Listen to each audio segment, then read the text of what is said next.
History is not simply about the passage of time.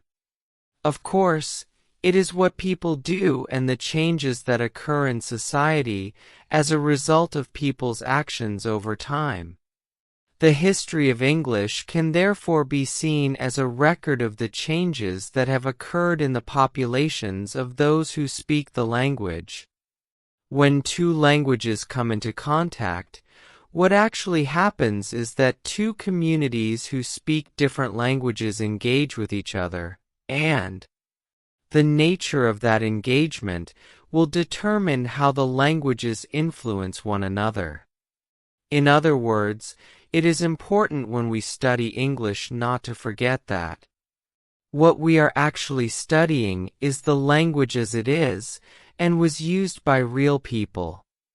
As I mentioned before, statistics like the one indicating that over 3 billion people speak English globally present a challenge because they draw sweeping conclusions about the character of the language and how speakers relate to one another. These figures will never be able to adequately capture the variety of experiences that language users have, whether it comes to their perceptions of what English is like, or whether they believe themselves to be native speakers. In this section, therefore, I shall consider the role English plays in the lives of people in various parts of the world, and look at how the opinions people hold about the language are related to their personal histories, to the history of their communities, and to their interpretations of the history of the language. Here is a short selection of extracts from English speakers from around the world who were asked the same questions.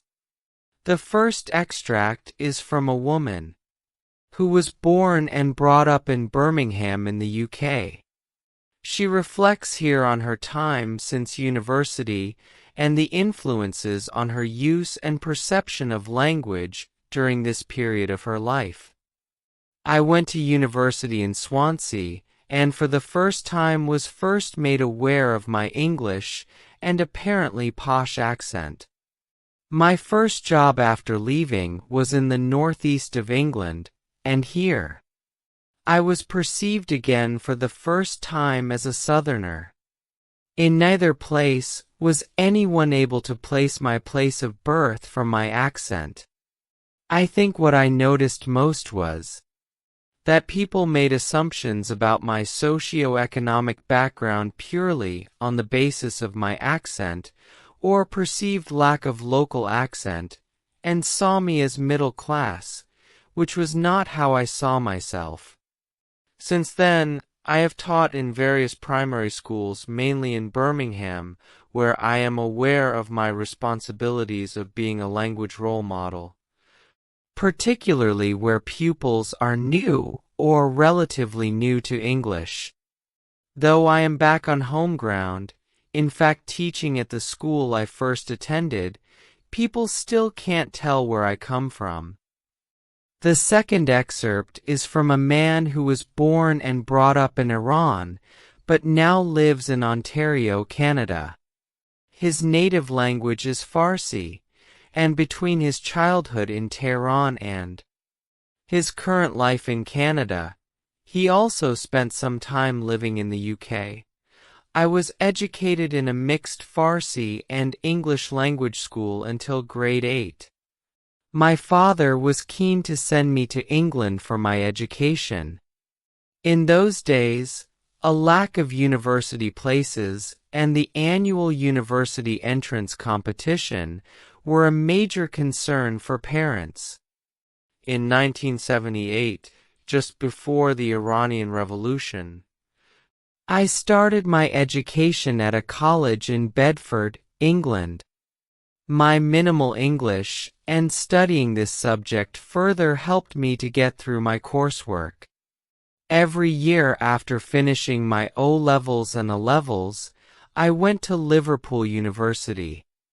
I decided to study structural engineering with a view to going back to Iran one day. I had to learn a lot of engineering professional jargon like stress, strain, fatigue, moments, shear, curvature, etc. With my solid English background, I could put together the basic vocabulary. And without this, my understanding and learning of the structural engineering concepts and syllabus would have been impossible. After receiving my master's degree in 1992, I found a good position at the International Institute of Earthquake Engineering in Tehran, Iran. After 14 years, I was returning with not much Farsi ability to write at advanced levels.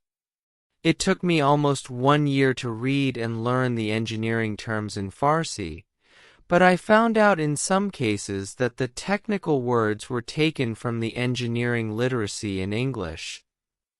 The last passage comes from a woman who resides in London at the moment. She discusses her life's experiences living in the UK and Taiwan, where she was born. I was raised speaking Mandarin Chinese and was born in Taipei, Taiwan. I knew my alphabet up to K when I was 10 years old and moved to London for the first time with my family.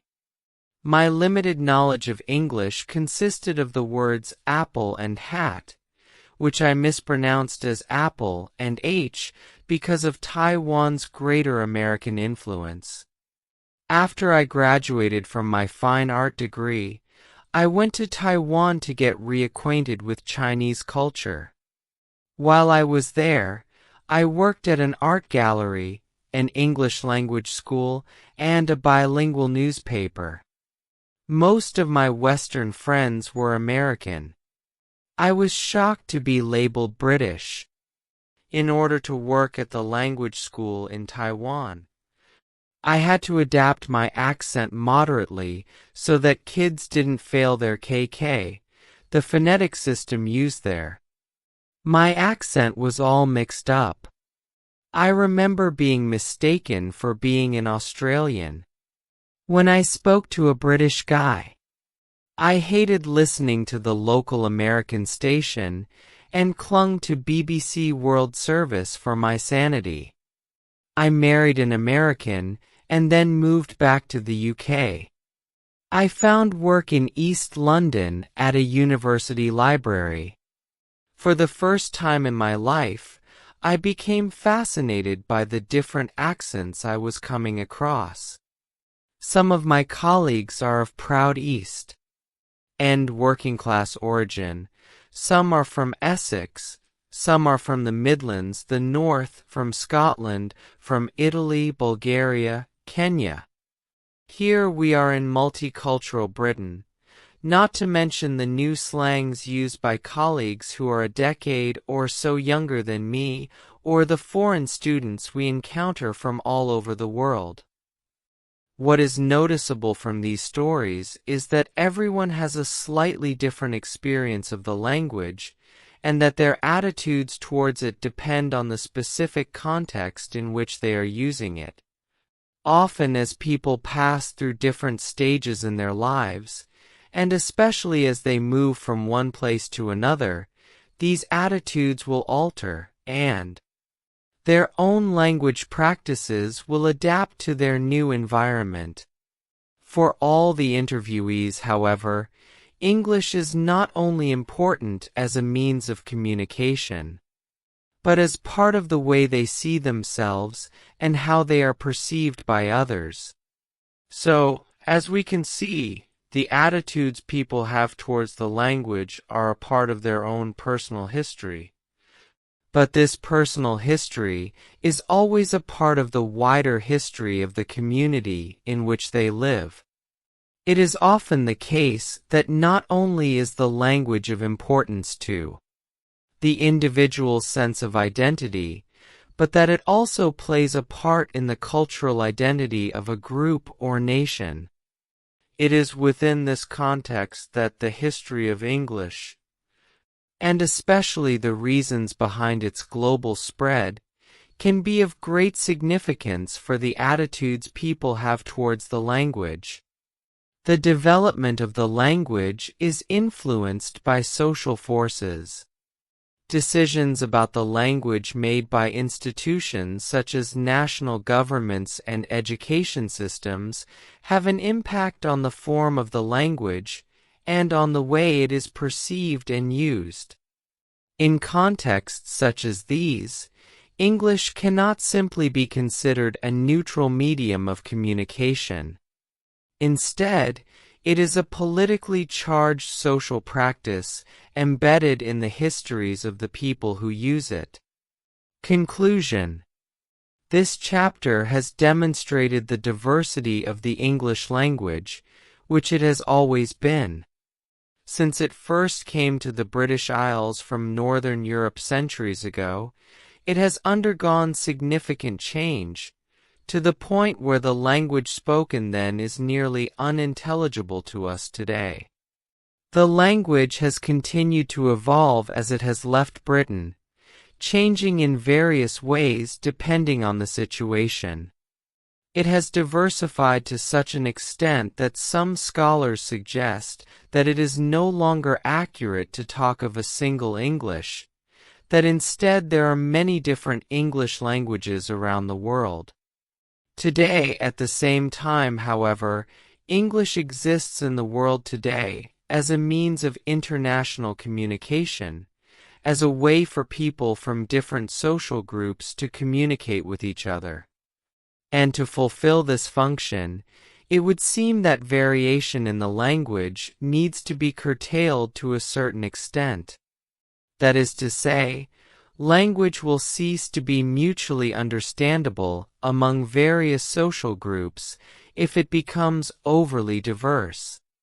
We therefore have two impulses at work that appear to be incompatible, if not at odds, and the challenge is to make them both consistent enough that they constitute a single entity that we shall refer to as English.